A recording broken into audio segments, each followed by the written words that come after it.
Muy bien, estamos nuevamente ya de regreso para leer el Evangelio que corresponde a este día. Voy a pedir a usted, mi querido hermano y hermana, que me escucha, que ponga toda la atención a la bendita palabra de Dios. Leemos el Evangelio según San Mateo. Gloria a ti, Señor Jesús. Mientras iban subiendo a Jerusalén, Jesús tomó aparte a los 12 y les dijo por el camino: ya estamos subiendo a Jerusalén. El Hijo del Hombre va a ser entregado a los jefes de los sacerdotes y a los maestros de la ley, que lo condenarán a muerte. Ellos lo entregarán a los extranjeros, que se burlarán de él, lo azotarán y lo crucificarán, pero resucitará al tercer día. Entonces la madre de Santiago y Juan se acercó con sus hijos a Jesús y se arrodilló para pedirle un favor. Jesús le dijo: ¿qué quieres? Y ella respondió: aquí tienes a mis 2 hijos. Asegúrame que cuando estés en tu reino se sentarán uno a tu derecha y el otro a tu izquierda. Jesús dijo a los hermanos: no saben lo que piden. ¿Pueden ustedes beber la copa que yo tengo que beber? Ellos respondieron: podemos. Jesús replicó: ustedes sí beberán mi copa, pero no me corresponde a mí el concederles que se sienten a mi derecha o a mi izquierda. Eso será para quienes el Padre lo haya dispuesto. Los otros 10 se enojaron con los 2 hermanos al oír esto. Jesús los llamó y les dijo: ustedes saben que los gobernantes de las naciones actúan como dictadores y los que ocupan cargos abusan de su autoridad. Pero no será así entre ustedes. Al contrario, el que de ustedes quiera ser grande, que se haga el servidor de todos. Y si alguno de ustedes quiere ser el primero entre ustedes, que se haga el esclavo de todos.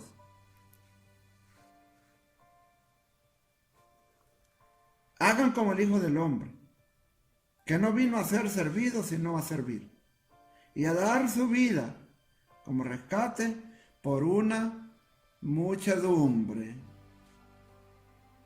Palabra del Señor. Gloria a ti, Señor Jesús. Bien, estamos leyendo el capítulo 20 de San Mateo. Ya llevamos 2 semanas, ¿verdad?, de que inauguramos la Cuaresma. Hoy, pues, obviamente, miércoles 11 de marzo del año 2020. La liturgia de la palabra en estas 2 semanas de Cuaresma, pues, nos van acercando al acontecimiento de la pasión de Jesús. Y de hecho, hoy vemos en el tercer anuncio de la pasión que Jesús, camino a Jerusalén, va orientando, va poniendo al día a sus discípulos para decirles lo que a él le va a pasar en Jerusalén. Y por eso él les dice que mientras caminaban a Jerusalén, él les anunciaba el acontecimiento de la pasión por todo lo que él tendría que pasar. Pues bien, dicho está que todo redentor muere crucificado. Jesús, el redentor del universo, del mundo, de cada uno de nosotros, tuvo que morir crucificado. Entonces, Él les advierte a estos seguidores suyos que va a ser rechazado por las autoridades judías, que lo van a entregar a los jefes de los sacerdotes, que lo van a condenar a muerte. Ellos, pues, van a entregarlo a manos de extranjeros, que se burlarán de la personalidad de Jesús. Lo van a tratar mal, azotar, hasta lo crucificarán. Él morirá, dice Jesús, y eso será en Jerusalén, dice Jesús, pero que su muerte será o se convertirá en una victoria, porque al tercer día resucitará. Bendito sea Dios. Este es el anuncio de la buena noticia de Jesús, la resurrección al tercer día. Fijémonos bien entonces. Por eso Jesús, cuando hacía milagros, no le gustaba que los curados dijeran o contaran los milagros, porque muchos ponían su esperanza en él.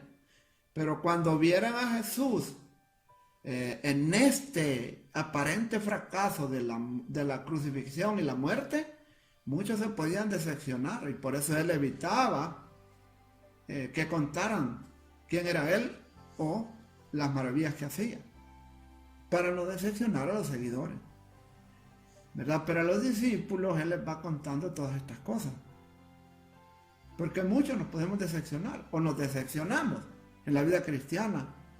Cuando vemos nuestro fracaso, o que pareciera que Dios nos ha dado la espalda, o que no nos hace caso, o que nos vean inadvertidos. Pero la victoria más grande está concluida en la resurrección.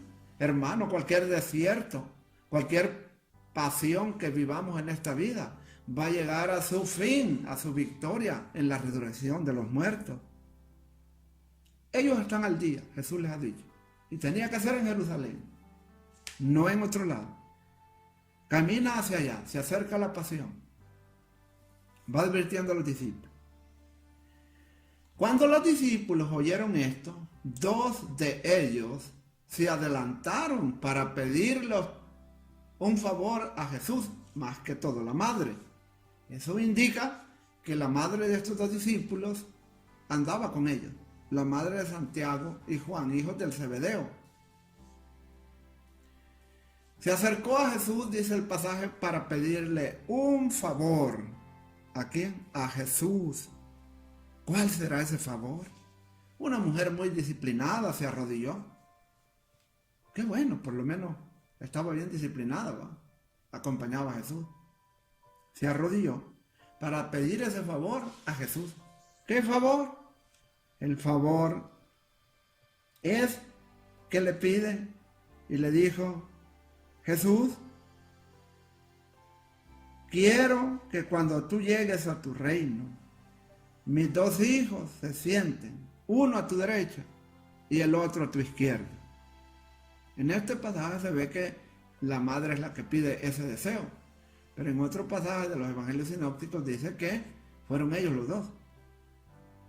Y es probable, no olvidemos, hermano, que los tres discípulos, amigos de confianza del Señor, eran Pedro, Santiago y Juan. Y aquí podemos notar que como que ya están disputándose los primeros puestos en ese gabinete del reino, en ese gabinete del comandar de la iglesia. Estos dos discípulos, o quizás la madre, pues quizás miraban como la tendencia en que Jesús se fijaría en Pedro para encargarle su iglesia, y por eso se adelantan a pedir ese favor. Por eso Jesús les dice: ustedes no saben lo que piden. Hermano, estar al frente de un grupo, no crean que es fácil. Y muchos creen que es un privilegio, y no es tanto así, porque el problema es que hay que liderar, y en ese liderazgo pues habrán decepciones, incomprensiones, y no será fácil, hermano. Pero ella lo pide. Jesús le responde: ¿pueden ustedes beber la copa que yo estoy bebiendo? Cuando Jesús decía esto, se refería al sufrimiento en su pasión, a la muerte que tendría ignominiosa en la crucifixión. ¿Pueden beber la copa que yo estoy o que yo voy a beber? ¿Por ese trago amargo que voy a pasar de la crucifixión y la muerte? Ellos contestaron: podemos. Como que los discípulos, Santiago y Juan, se habían puesto de acuerdo con la mamá, porque en la primera parte dice que la mamá pidió el favor, pero en esta segunda respuesta son ellos que contestan. Y ellos dicen: sí, podemos. Pero Jesús les va a responder y les dice: ustedes beberán mi copa, o sea, ustedes van a ser sacrificados igual que mí. De hecho, Santiago fue decapitado. Solo Juan fue el único que murió de muerte natural. Pueden, lo pasarán, lo tendrán. Pero que yo siente a cada uno de ustedes, uno a mi derecha o otro a mi izquierda, eso no depende de mí. La sumisión de Jesús al Padre, fíjese, no depende de mí, dice Jesús, que yo siente uno a la derecha y otro a la izquierda. Y esto me recuerda, mis hermanos, cuando ellos piden esto, estar uno a la derecha y el otro a la izquierda, cuando llegue el reino, es tener los primeros lugares. Y en el reino de Dios no deben o no hay primeros lugares. Estos se adelantaron, o sea, movidos por una codicia de poder, movidos por la vanagloria, ¿verdad? Pero no se da cuenta de lo que piden, porque en el reino de Dios no hay privilegios, no deben de haber. Y si algunos los tienen es porque no han comprendido el llamado de Jesús. Y esto me recuerda que aunque ellos pidieron ese deseo, Jesús no lo concedió porque no estaba a su alcance. Eso depende de mi Padre. Yo me recuerdo que cuando Jesús muere en la cruz, le crucificaron a dos malhechores, ni siquiera a gente buena a su lado, a la izquierda y a la derecha. Imagínense que estaba crucificado entre dos ladrones, uno a su izquierda y el otro a su derecha. Ajá, y aquellos que pidieron estar uno a su derecha y el otro a su izquierda, no fue así. Ellos que eran discípulos, quienes estuvieron en ese momento al lado de Jesús fueron dos ladrones, del cuales uno de ellos, arrepentido, logró la salvación. Entonces, no es el que más corre que llega primero, porque aquellos quisieron y no pudieron. Eso está reservado a mi Padre, dijo Jesús. Muchos hoy en día podemos pensar que estamos en los primeros lugares y eso es mentira. Jesús lo dijo claritamente, ¿verdad? Que los primeros serán últimos y los últimos los primeros.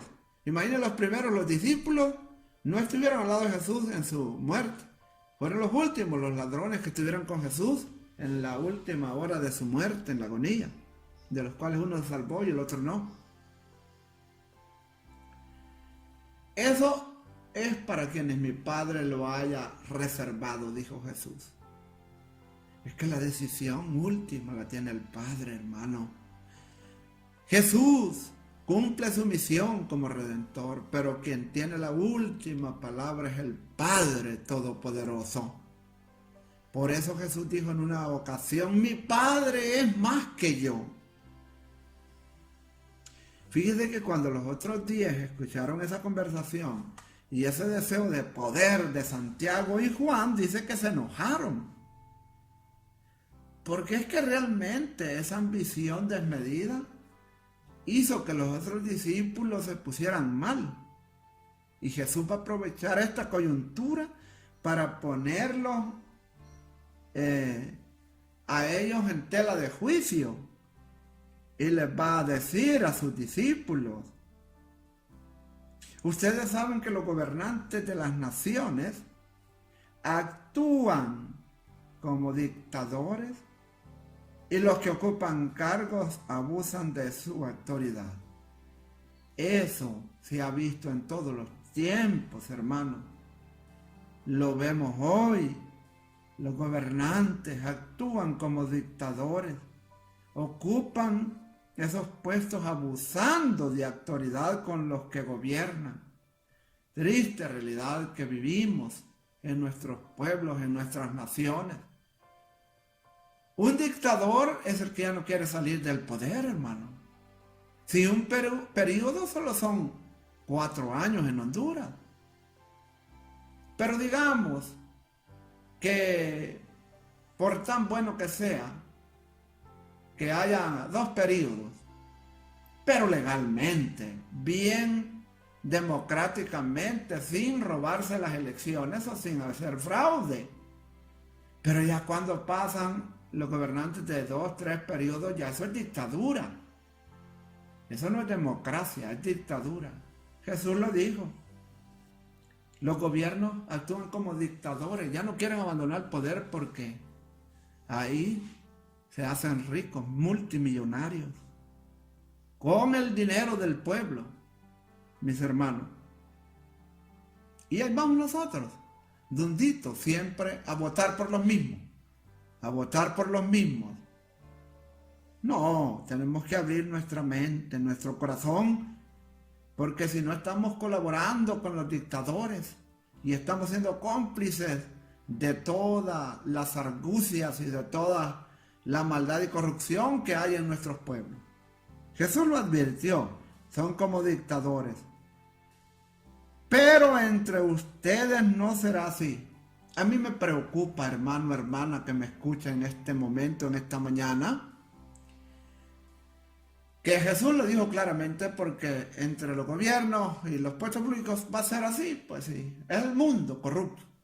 Pero me preocupa cuando en las iglesias, y digo las, porque como hay tantas y muchas, y en todas se ven y se dan anomalías, cuando en las iglesias también hay dictadores que oprimen al pueblo, que no escuchan a su pueblo, que actúan como dictadores, no le dan participación al pueblo, no hay concertación, ¿verdad? Solo lo que ellos piensan, hacen y se hace, y eso está mal, hermano, porque Jesús lo dijo muy claro en este evangelio. Entre ustedes no será así. Al contrario, el que de ustedes quiera ser grande, que se haga el servidor de todos. Qué triste, hermano. Qué triste es querer o ver a que en las iglesias los pastores sean servidores. Pero hay muchas veces que también llegan a lucrarse del poder. Jesús fue un hombre manso y humilde de corazón. No necesitó mucho en la misión. No tuvo comodidades. El único medio de transporte fue el burro y una barca. Caminó con sus sandalias, ¿verdad?, sobre el polvo. De hecho hay un canto que dice que el polvo de los caminos era amigo de su andar. Pero hoy en este tiempo hay mucha comodidad. Y Jesús lo advierte, entre ustedes no va a ser así como los gobiernos, que les gusta comodidad, que tienen oprimido al pueblo, que el pobre pueblo hace todo lo que ustedes digan. No, dijo Jesús. Ustedes van a ser servidores. No van a buscar que lo sirvan. Porque el Hijo del Hombre no vino a ser servido, sino a servir.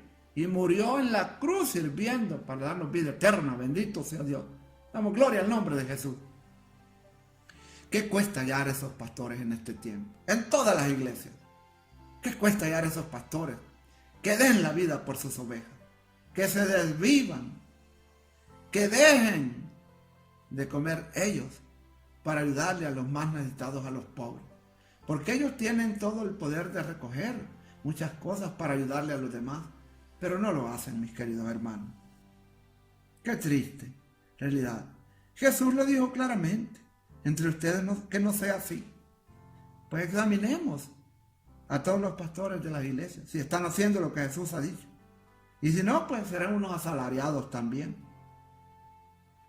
Por eso Jesús lo dijo. Y si alguno de ustedes quiere ser el primero, entre ustedes, mire, entre ustedes, que se haga esclavo de todo. Pero eso es lo que cuesta hoy en día.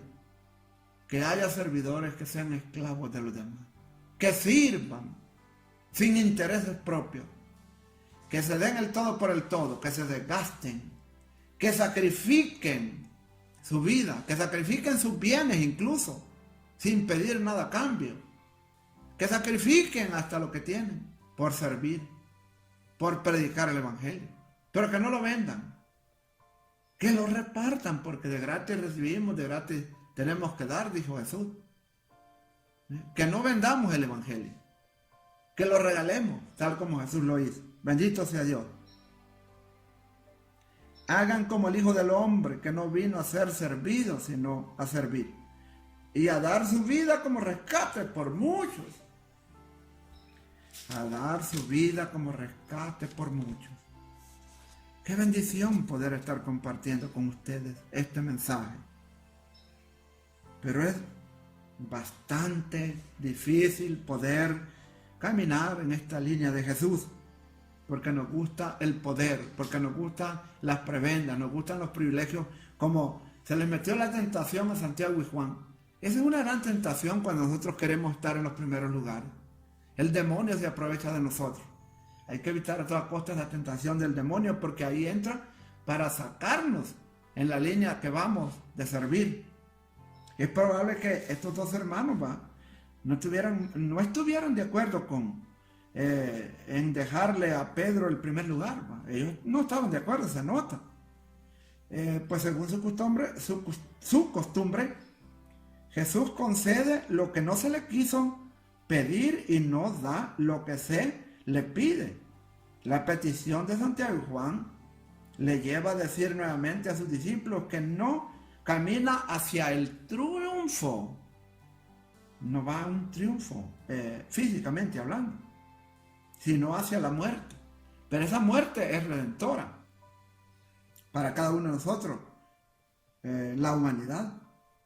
Pues ese beber la copa que él habla ahí y bautizarse son expresión que indican en forma figurada los sufrimientos y la muerte de Jesús. Copa, beber copa y bautizarse son la muestra de los sufrimientos, es una muestra figurada de los sufrimientos y la muerte de Jesús. ¿Quién es ese servidor? ¿Quién es un servidor? ¿Y quién es un aprovechador? Hay como una pregunta, porque está hablando de los servicios. ¿Cómo podemos descubrir a un servidor? ¿O cómo podemos ver quién es uno que se aprovecha del servicio? Por eso muchas veces a mí me da hasta como coraje cuando oigo a los altos funcionarios que se llenan la boca y dicen, este es su servidor, dicen ellos, fíjense. Digo, ¿qué servidores si están ahí por un sueldo, por dinero? No deben de llamarse servidores. Ellos son trabajadores sociales, porque están a cambio de dinero, porque el servidor es aquel que no recibe nada a cambio, hermano. ¿Quién es un servidor que se aprovecha? Ellos, o sea, los que tienen sueldo, los que viven a expensas de su trabajo, de su, servicio. Eso es un aprovechador. En la iglesia no debe haber así, hermano. Jesús ha venido a servir. Miren, Jesús no cobró ni un peso por evangelizar.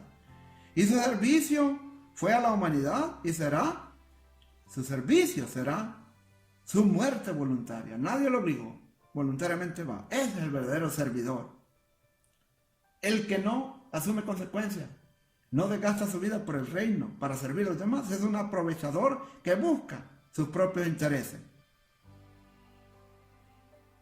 Entonces, él va a la muerte voluntaria, según Filipenses 2:8. Los jefes de las naciones, ¿verdad?, puede referirse a los soberanos paganos, pero no necesariamente. Estas palabras de Jesús podrían indicar que no se hacían muchas ilusiones sobre la iglesia que gobernarían sus apóstoles, y esto es más evidente todavía. Jesús no se equivocaba con respecto al tipo de santidad que se encontraría en esta iglesia. Aun cuando el Padre quisiera darle el reino, era probable que allí se peleasen por otras ventajas, donde hay intereses propios. Va a haber peleas, va a haber desavenencia, y podemos ver entre los pastores de las iglesias, muchas veces disputando cargos, parroquias, pastorales, en fin, porque hay intereses propios.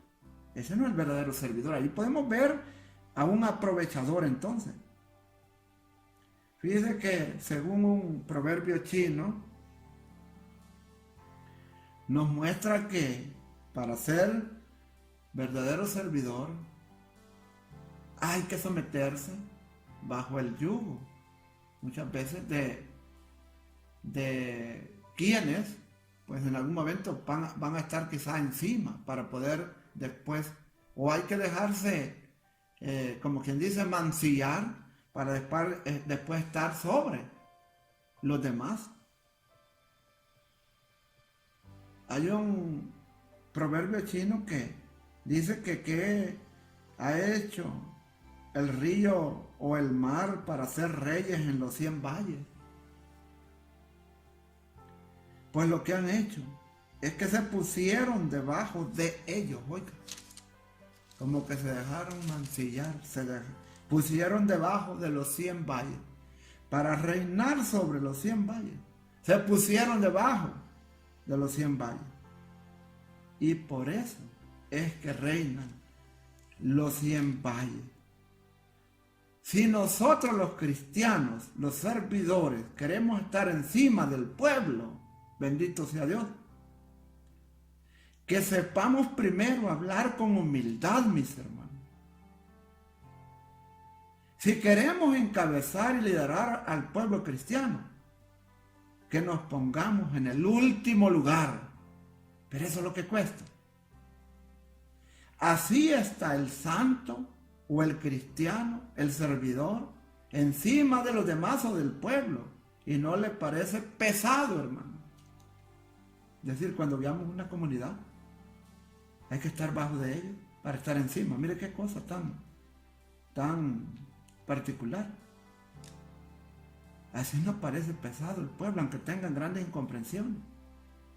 Y podemos dirigir a un pueblo y no hacer sufrir a ese pueblo. Porque el peligro es hacer caer en la situación de estar sobre el pueblo, pero haciéndolo sufrir. Con paquetazos, con golpes, en fin. ¿Verdad? ¿Y cómo estamos en Honduras? Bueno, con gusto ponen a la cabeza a ese siervo y no se cansan de él, porque se entienden los unos y los otros. Como no hay rivalización con nadie, nadie puede rivalizar con el servidor. Como no hay rivalizadores con el servidor, no hay pueblo que rivalice con ellos. Pero cuando se buscan comodidades y intereses propios, va a haber siempre problemas. Este evangelio nos ha hablado muy bien, muy claro sobre el servicio. Los ha puesto al día Jesús a los discípulos y nos pone al día hoy a nosotros para que podamos entender lo que significa esta misión. Pues así lo hemos predicado esta mañana. Desde la 91.5 en el FM Estéreo Radio El Tigre, gracias a Dios y a la gerencia radial, llegando a centenares de hogares, de hermanos que escuchan la bendita palabra de Dios. Hermano, hermana, hay que confiar en Dios. Y confiar en Dios significa el ejemplo del niño que confía en su papá y en su mamá. Mire cómo un niño pequeño se abalanza o está en los brazos del papá o la mamá. Y por más que el papá lo juegue, lo levante, le haga todo, él se siente seguro porque siente que está en las mejores manos, porque el papá jamás permitiría golpearlo, dejarlo caer. Y el niño entiende eso, siendo un niño sin uso de razón. pero no sé por qué nosotros los adultos no podemos entrar en ese dinamismo de los niños. Y Jesús lo dijo claramente, aquí hay que imitar a ellos para entrar al reino de los cielos. Confiar en Dios es como el niño confía en su papá y en su mamá, que no lo va a dejar fracasar. Él al lado del papá y de la mamá está seguro, no siente miedo. Así sea en lo oscuro o en la noche, o hayan peligros, él se siente seguro. El verdadero creyente que confía en Dios debe de actuar de la misma manera. Si sabe que Dios lo cuida, lo protege y está con él, si confía en él, siente que está seguro. Se abalanza en sus manos y siente que no va a fracasar ni va a tener ningún problema porque Dios lo cuida y lo protege. Ese es el amor de Dios. Aprendamos a confiar en Dios. Eso lo hemos dicho hoy también, para honra y gloria de Dios. Así lo hemos predicado en esta fecha, 11 de marzo del año 2020, para honra y gloria del nombre de Jesús. Bueno, si Dios quiere, nos escucharemos la próxima semana.